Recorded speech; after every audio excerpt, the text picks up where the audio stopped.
Hi, I'm Dave Polson. I work at a Center for Environmental Journalism at Michigan State University, where I teach all kinds of people how to better explain science and research. Now that includes journalists, but it also includes the scientists and the researchers who are doing that kind of work. There's nothing really new about that. There's a long history of researchers who communicate their discoveries. I mean, how could society advance if everyone kept what they learned to themselves? Progress builds upon itself. Communicating what we know is how we set the stage to know even more. So why should researchers themselves learn to explain their work well? Isn't that someone else's job? To answer that, let's take a look at the early history of science communication. We'll see that when it isn't done so well, there can be disastrous consequences. Here's an example from prehistoric times. Consider this young researcher. We'll call him Og. Now, Og's research expertise is in how to hunt for woolly mammoths. He's developed a system that is highly effective and safe. It will keep his community fed for a very long time.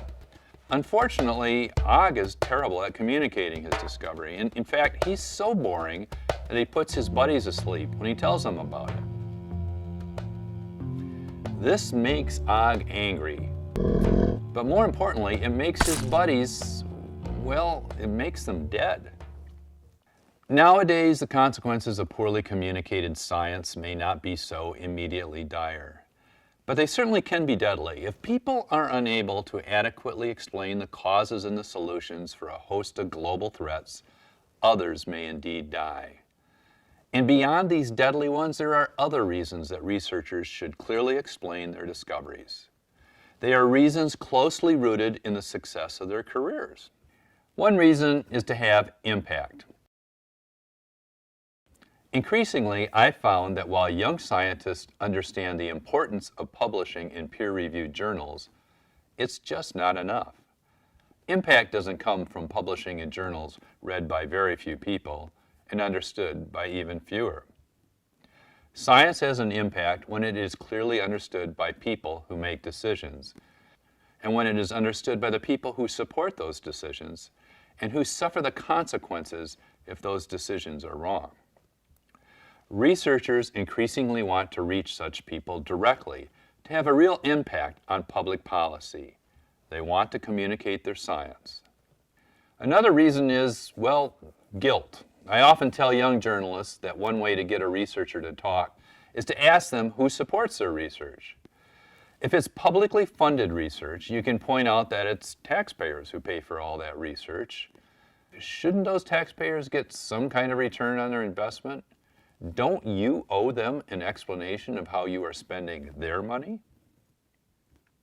And speaking of money and of grants, communicating your research well can help you get those. Every funder needs to understand what you want to do before they decide if they want to support you doing it. They want to know the broader impacts of your research. What are you going to do with it? You need to truly engage with a broad community. The kind of community that benefits from your research in a way that prompts that community to want to support it.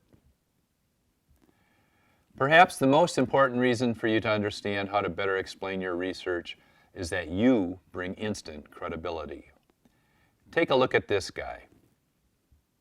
Bill Nye, the Science Guy, sparks great enthusiasm for science. He is entertaining, he is engaging, and he tackles thorny communication issues, like explaining climate change. Now look at this woman. Katharine Hayhoe is also entertaining and engaging and tackles thorny communication issues, like explaining climate change. She is also one thing that Bill Nye is not, an atmospheric scientist. Hayhoe is the director of the Climate Science Center at Texas Tech University. That is a tremendous advantage over Bill Nye, for as creative and forceful and skilled as Bill Nye is, his critics on occasion will try to dismiss him. After all, they say he is not a real scientist. Now, I don't want to get into that debate of whether Bill Nye is a scientist or not.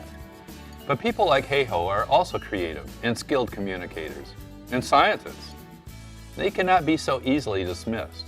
They've got credibility, and they know how to use it.